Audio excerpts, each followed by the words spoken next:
বৈষম্য বিরোধী ছাত্র আন্দোলনে যারা নির্যাতিত হয়ে দেশে ফিরে এসেছেন সেসব প্রবাসীদের পুনর্বাসনের আহ্বান জানিয়েছেন বাংলাদেশ জামায়াতে ইসলাম।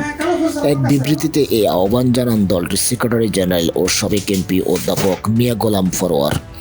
তিনি বলেন, বৈষম্য বিরোধী ছাত্র আন্দোলনের সঙ্গে একমত পোষণ করে যারা পৃথিবীর বিভিন্ন দেশে কর্মসূচি পালন করেছেন এবং সামাজিক যোগাযোগ মাধ্যমে লেখালেখি ও নিজস্ব মতামত তুলে ধরে প্রবাসীদের ঐক্যবদ্ধ করার ক্ষেত্রে ভূমিকা রেখেছেন, বিশেষ করে সংযুক্ত আরব আমিরাতে অবস্থানরত প্রবাসীগণ বৈষম্য বিরোধী ছাত্র আন্দোলনের প্রতি সমর্থন জানিয়ে ব্যাপক মিছিল সহ বিভিন্ন কর্মসূচি পালন করেছেন। এক পর্যায়ে সরকারের উপর চাপ সৃষ্টির জন্য রেমিটেন্স বন্ধের কর্মসূচি পালন করেন। এই কর্মসূচিকে কেন্দ্র করে আন্দোলনরত অনেক প্রবাসী গ্রেপ্তার হয় এবং রাষ্ট্রদ্রোহ মামলা দায়ের করে তাদেরকে। সংযুক্ত আরব আমিরাত সহ অন্যান্য দেশে আওয়ামী লীগের দোসররা স্বৈরাচার বিরোধী আন্দোলনের সঙ্গে সম্পৃক্তদের তালিকা করে বিভিন্নভাবে হয়রানি করতে থাকে এবং তাদের অনেককে গ্রেপ্তার করে পরে তাদেরকে বিভিন্ন মেয়াদে সাজা দেওয়া হয়।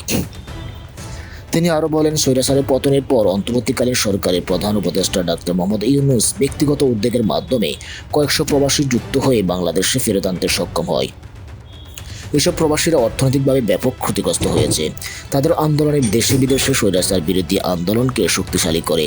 তারা যেহেতু আন্দোলনের কারণে ক্ষতিগ্রস্ত হয়েছে, তাই তাদের অর্থনৈতিক ক্ষতি কাটিয়ে ওঠার জন্য সরকারের পক্ষ থেকে কার্যকর উদ্যোগ গ্রহণ করা প্রয়োজন।